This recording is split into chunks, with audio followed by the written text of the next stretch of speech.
Assalamualaikum warahmatullahi wabarakatuh. Perkenalkan, nama saya Ahmad Irfan Solihan. Saya dari kelas 64204 dari kampus PSI Cutmutia dengan NIM 642359194. Di sini saya akan presentasi tentang pendidikan anti korupsi. Yang pertama adalah latar belakang.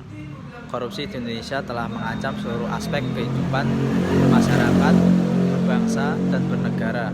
Korupsi juga telah membawa kerugian material yang sangat besar bagi keuangan negara, baik ekonomi, masyarakat, maupun budaya. Apalagi tindakan korupsi mendorong perubahan sosial yang tidak terhindarkan akibat kejahatan. Perhatian utama dalam artikel ini adalah untuk melihat menganalisis perkembangan sosial terkait dengan tindak pidana korupsi. Artikel tersebut lebih lanjut menyoroti langkah yang diambil dari pemerintah Indonesia untuk mengatasi dampak tersebut pada masyarakat yang disebabkan oleh adanya tindakan korupsi.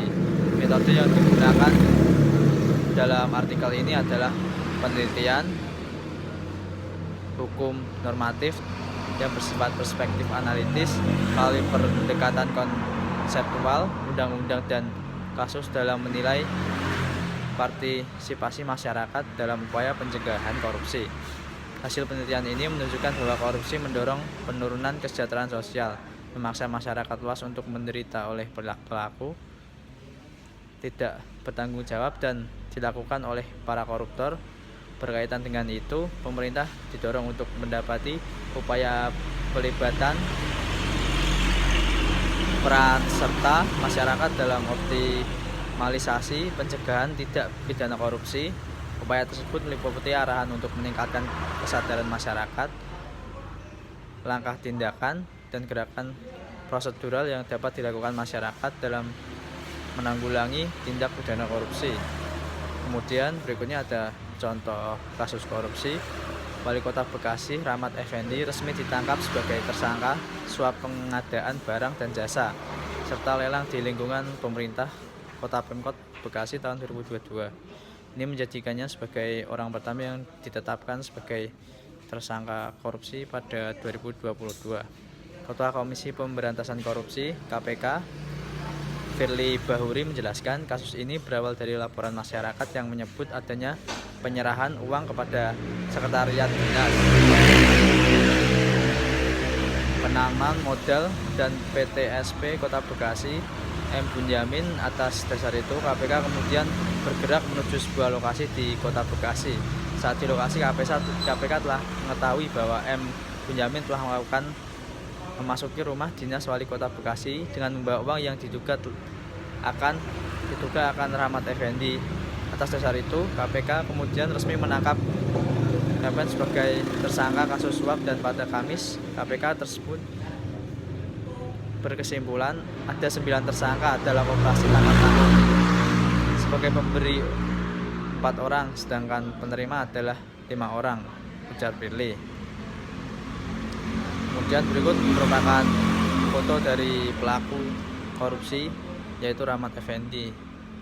Kemudian pendidikan anti korupsi. Pendidikan anti korupsi atau bisa disingkat PAK adalah sebuah gerakan budaya dalam menumbuhkan nilai anti korupsi sejak dini. Hari-hari ini kita menyaksikan berita tentang tindak pidana korupsi dan perilaku koruptif di mana-mana. Kemudian ada tujuan gerakan anti korupsi. Yang pertama adalah pembentukan pengetahuan dan pemahaman mengenai berbagai bentuk korupsi, perubahan persepsi dan sikap terhadap korupsi, pembentukan keterampilan dan kecakapan baru yang dibutuhkan untuk melawan korupsi. Kemudian ada contoh. Yang pertama adalah melakukan pekerjaan yang seharusnya diselesaikan. 2. Tidak menyontek atau menyalin pekerjaan orang lain. 3. Tidak memanipulasi data dan fakta pada suatu pekerjaan. Kesimpulannya adalah berdasarkan analisis serta hasil pembahasan, maka secara umum dapat disimpulkan bahwa penerapan pendidikan anti korupsi sangat penting untuk diwujudkan, karena melalui pendidikan ini berlangsung pembinaan terhadap para siswa, yaitu sebagai generasi muda penerus bangsa. Apabila suatu pendidikan menanamkan dan membina sikap anti korupsi, maka akan melahirkan generasi yang dapat mengatakan tindak tidak untuk korupsi. Tujuan pendidikan anti korupsi tidak lain untuk membangun karakter jujur agar anak tidak melakukan korupsi.